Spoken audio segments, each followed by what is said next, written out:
You've tuned in to the Community Cats Podcast. Ready? Let's go. Welcome to the Community Cats Podcast. I am your host, Stacy LeBaron. I have been involved helping homeless cats for over 20 years with the Merrimack River Feline Rescue Society.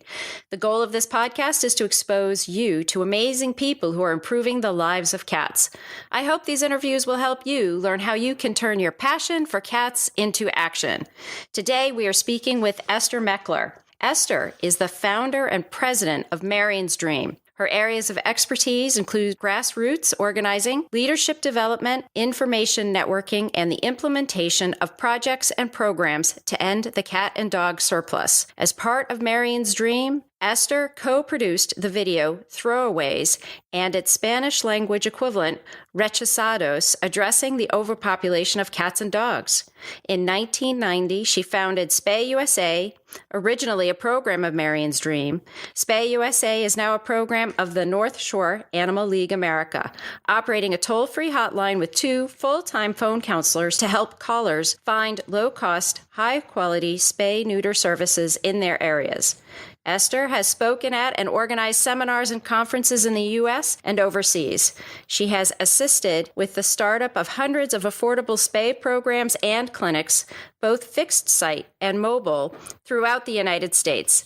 Thanks to Esther's Spay USA model and interest in sharing, replication programs have begun in other nations, including Spay Panama, Spay Costa Rica, and the National Desexing Network in Australia. For her work, Esther won the Geraldine R. Dodge Award for Humane Ethics in Action in 1995. Esther received her bachelor's degree from Bates College, spending her junior year in Geneva, Switzerland, studying with psychologist Jean Piaget. Her Master's of Education and 6th-year degrees are from the University of Rochester in education. Esther, welcome to the show. Thank you, Stacy. Thanks for having me. So I was just wondering, you have a fantastic resume. You've been in the business for a long time. How did you find your passion for community cats? Well, this started when I was living in Connecticut. I lived near Bridgeport, Connecticut, which is a large, troubled city of about 150,000. And I went to the shelter a couple of times, and I remember seeing one of those big male cats, you know, the big head and very serene demeanor. I called him Buddha. And he was so wonderful. I couldn't take him myself, but I asked the people to please hold him, and I would try to find a home for this very special fellow. And I remember how hard it was. I tried everyone I knew, and I kept going back. And one day, Buddha just wasn't there anymore. And I know he didn't get adopted. He was just gone. And I'll never know the full story. But it really upset me profoundly that such a wonderful creature would end up there. And I just realized that we have to prevent the births of all these cats. I began to see just how hard it is to get good homes for these animals. And that's the day Spay USA was born. I felt that if this cat shouldn't have been born, and if there weren't such a surplus, they'd all have a better shot at a good life. So what I did as far as action goes is I went to my vet, Dr. Arnold Brown, and I asked him if he would give a discount to people I referred to him. And he said, yeah, I'll do that. And then, of course, it came to me that this could work with other vets, too. And that's how it started back in 1990 with Dr. Arnold Brown. I think he gave 50% off for people I referred to him for spaying their cats or dogs. I worked in my basement by myself, and I just did outreach to a lot of places. I just figured if it's going to work in Bridgeport, Connecticut, why wouldn't it work elsewhere? Gradually built up all 50 states. In each state, there were referrals. And my work, the first 3 years or so, was just to find good referrals in all 50 states and then get a toll-free line so anyone could reach me.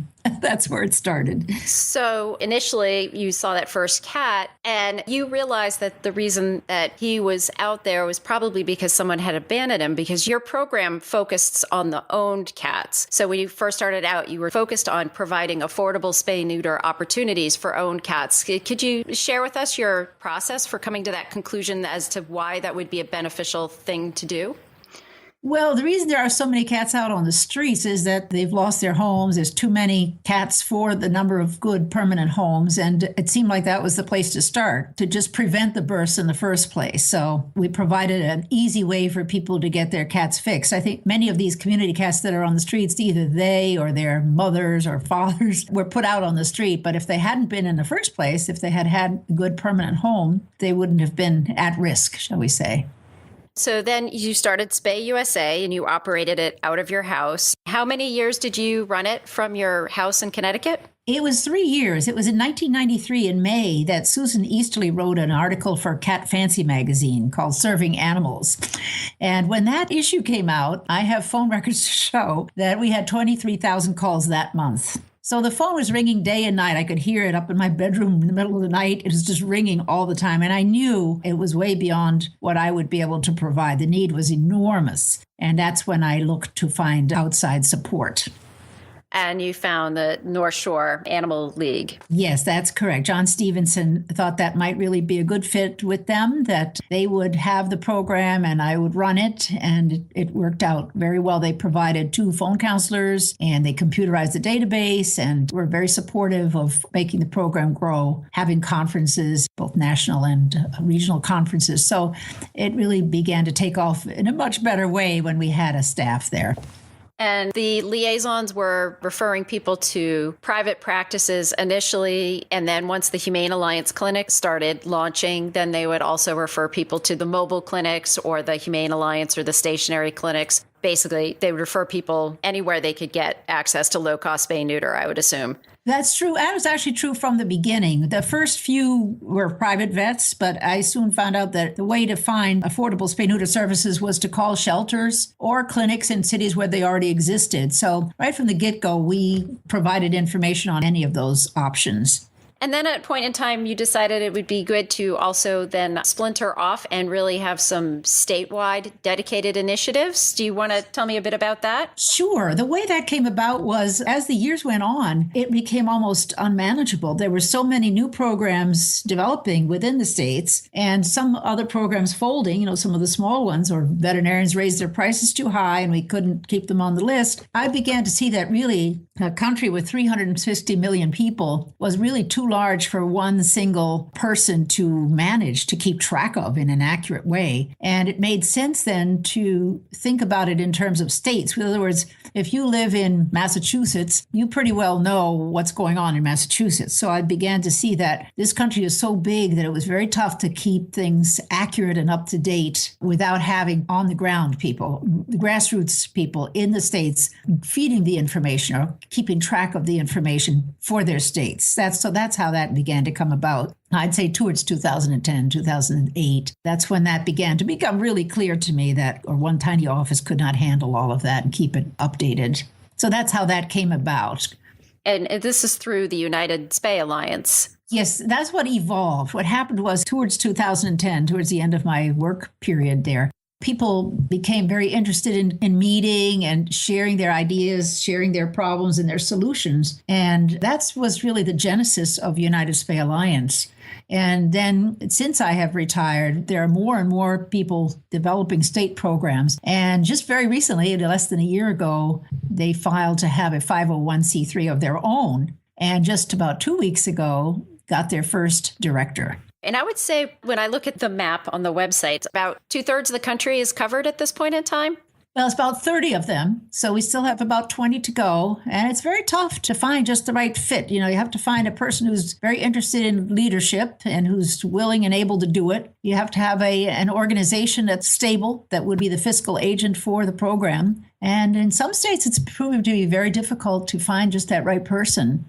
And you've used different models. I mean, some have been large organizations that run adoption centers and have large spay-neuter clinics. And then there are other organizations that may have a smaller budget and don't run really sort of the bricks and mortar programs, but act more like just the referral, the networking, really focusing on getting the right people connected together to be able to make the greatest impact in the state. That's perfectly put. We're flexible on that. We just want to make sure that whoever it is has a successor in mind, has a succession plan, has it really thought it through so that these programs have a good shelf life, that they're going to go on as long as they're needed. And now let's take a moment to listen to a few words from our sponsors. Ready to make a big difference for cats in your community? We've got an exciting opportunity that can jumpstart your efforts. The Community Cats Podcast has launched Community Cats Grants. When you qualify for this innovative program, you'll gain valuable knowledge about how to raise funds for your spay-neuter efforts. Plus, we'll match the funds you raise up to $1,000, doubling your ability to make a difference for cats. Fundraising doesn't have to be scary. We'll be with you every step of the way. Check it out. You can find all of the details on the Community Cats podcast website under our education menu. Let's join forces to make the world a better place for community cats.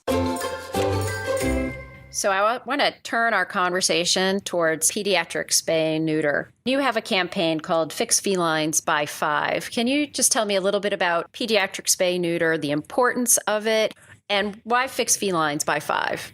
I met Dr. Mackey about 20 years ago in 1993, actually in Chicago at the AVMA. And that was the meeting where pediatric spay was first accepted, I believe, officially for shelter animals. So from the beginning, I was in touch with Dr. Leo Lieberman and Dr. Marvin Mackey, both of whom were the main proponents of doing early spay neuter. The bottom line, as far as we're concerned about the numbers, is that if you catch them before their first heat, which is really anywhere from 2 months to 5 months, you will prevent a first litter. It's very sad to say that there are still vets right now, even in New England here, where things are moving along nicely, that refuse to spay or neuter cats before 6 months or even before 8 months.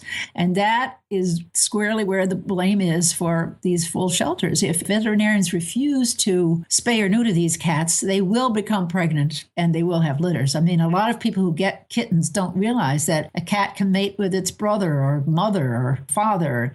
There's a lot of information that people don't have about why it's so key to fix before 5 months. There's behavioral reasons. They don't spray and develop these bad behaviors that make them lose their homes if they're fixed before first heat, before sexual maturity. There's medical reasons too. Mammary gland tumors don't develop. Mammary gland cancer doesn't happen if a cat is fixed before first heat. So there's a lot of reasons for doing it, but there's been an amazing reluctance on the part of many vets to do this early spay neuter, despite evidence that it works just fine. And because the vets aren't doing it, they're not telling their clients to do it. An Ipsos study done in 2009 and 2011 for PetSmart Charities showed that 3 out of 4 people who have pets do not know when to fix those pets, or they think it's 6 months or older. There's not been a lot of education from the veterinarians on a broad scale. You need to fix cats before 5 months. So it's been kind of left to us really to do it. Fix Felines by 5 campaign is featured on the Marion's Dream website, and I would urge people to Google Fix by 5 months. And on that site, there's an overview of why, all these medical reasons and behavioral and community reasons. There's also a tab called Taking Action. And then there are lots of resources and references. So our hope is that your listeners will check this out and will download materials and take them to their veterinarians and urge the veterinarians to take a leadership role in educating the public that fixing their felines before the first heat is just key for many reasons. So if I happen to have gotten my kitten either from a neighbor or Craigslist or some other avenue, and I wanted to do pediatric spay neuter, is that something that I could request of my veterinarian? You could, yes. Again, I would say if he or she says, no, I won't do it, I would urge the person listening now to bring in some materials that they can download from our website and ask that veterinarian to consider doing it. And if they won't consider doing it, check around to see if there's another vet in the community that will do it. I'll tell you, the simple thing that sold me with regards to pediatric spay neuter is selfish on my part. I've been in the business for a long time, but many people know that shelter stuff makes me a little squeamish. So I'm not one to do a lot of vaccinations and blood draws and that kind of thing. But the one thing I loved to see was a litter or a couple of litters of kittens after surgery, because they didn't know what hit them. They were out for like 10 minutes. It was like a blip on the screen for them. And then I've seen so many mothers or older cats that have had to have a 45-minute spay because their ovaries had disintegrated. And so you have to go around and look for all the pieces. And I won't get too gross and gory. So just by seeing the kittens, they're up so fast and they're beating each other up and they don't know what's going on. And I was like, yes, there's so many other good reasons to do it. But from my perspective, if I had a kitten, I'd want to do it quick and get it over with. And I know that it's been the shortest possible, most painless procedure that I could ever offer them. So if I was in that situation, I would advocate with my local veterinarian to do it because I knew it would be easier on the kitten. And it is. I know what Dr. Mackey told me early on that within an hour, usually after surgery, they're up and playing. And that's just not true for older cats and kittens. There are some videos, I believe, online too, that people can see about this. I think Dr. Mackey has one. And there are places you can go and get more information online about pediatric and juvenile spay and neuter. So I would encourage everybody, especially if they are getting a kitten this summer, to really, really get your kitten spayed or neutered as early as possible. And if your veterinarian adamantly refuses, then maybe it's time to shop around. Yes. And maybe one of the things that brings these other vets around is if they see that the market is demanding this, that they will come around. And I think that's going to be important because it's been very, very slow. We did work with a group of 10 or 11 veterinarians this last January. We had a focus group meeting, and they pretty much agreed that by 5 months is the way to go. But to get them to get their organizations to endorse it publicly is taking a lot of time.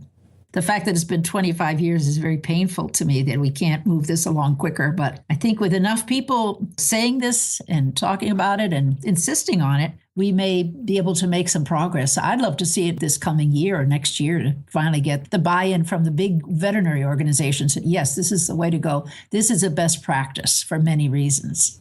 And the veterinarians that I have worked with, once they've done the procedure once or twice, they're sold. I love seeing the little eyes light up and they go, I didn't realize this was going to be so easy. And it's a win-win all around. The owner doesn't have to worry about it anymore. The kitten's done with it. The veterinarian has done the surgery, and the community isn't going to see that cat on the street very likely. So it's a wonderful prevention thing. It's public health at work. Agreed. So Esther, I'm going to ask you a question I ask many of my guests. If you saw a stray cat on the street, what would you do? Well, what I do usually when this happens is that I begin asking questions. I even, to my husband's chagrin, I go and knock on doors. I want to find out where that kitten belongs. Sometimes there's a perfectly good answer that's right under our nose, and it's not a bad thing. So what I do is I just ask anyone I can find in that immediate area. Somebody usually knows something.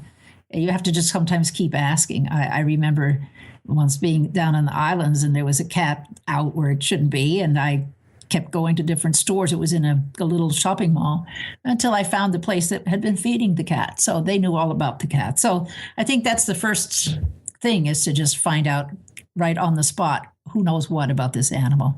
Right. Do your research as much as possible before coming to any conclusions. And that does happen. People will immediately come to a certain conclusion, and you need to make sure you do your homework first. If people are interested in finding out either about the United Spay Alliance or Fix Felines by 5, how would they find those resources? Well, with Fix Felines by 5, just Google it. That's probably the simplest thing. Marion's Dream, spelled Marian, is the host site for the Fix Felines by 5 campaign. And like I said, we have overview, taking action, resources, all there about that. Now, if they're looking to get a spay or neuter affordably, there's a couple of places. One is to call Spay USA. It's 1-800-248-SPAY. to get those referrals. United Spay Alliance, you just spell it out, unitedspayalliance.org. And there you have a state-by-state listing. The reason I gave both of those sources, Spay USA and United Spay Alliance, is that United Spay Alliance only has 30 states covered now, and Spay USA has all the states covered. So between the two, you should be able to find something very good within driving distance. That's the whole goal of these two programs. Esther, in closing, as our last question, is there anything else you'd like to share with our listeners? You've been in animal welfare for over 20 years, and I'm sure there's lots that you can share with us, especially folks who are thinking about entering into the world of animal welfare and those that are interested in helping community cats. Well, I feel the best thing that we can do is lower their numbers to raise their status. I think back in Egypt, they had it right. They worshiped them. So I think cat status is quite low at this point, and it really needs to come back up again.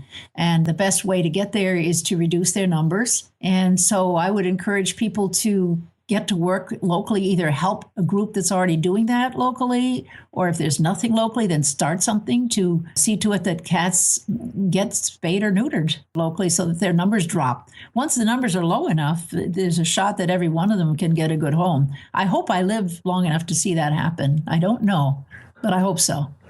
Esther, thank you so much for being a guest on the show today. You are a great friend to me, and I appreciate all the guidance that you have given me over the years, a friend and mentor. So I want to publicly thank you for everything that you have done for community cats and for owned cats all across the country over the years. So I appreciate everything that you've done, and I want to thank you for being a guest on this show, and hopefully you'd be willing to come on again in the future. Thank you so much, Stacy. It means a great deal to me, and your work is an inspiration to all of us. Thank you. Thanks for listening to the Community Cats Podcast. If you could go to iTunes and review the show, we'd really appreciate it. When you do, take a screenshot of your review, go to communitycatspodcast.com/review and enter your information, and we'll send you a t-shirt. While you're there, don't forget to check out all the ways you can support the content you're passionate about. Thanks, everyone.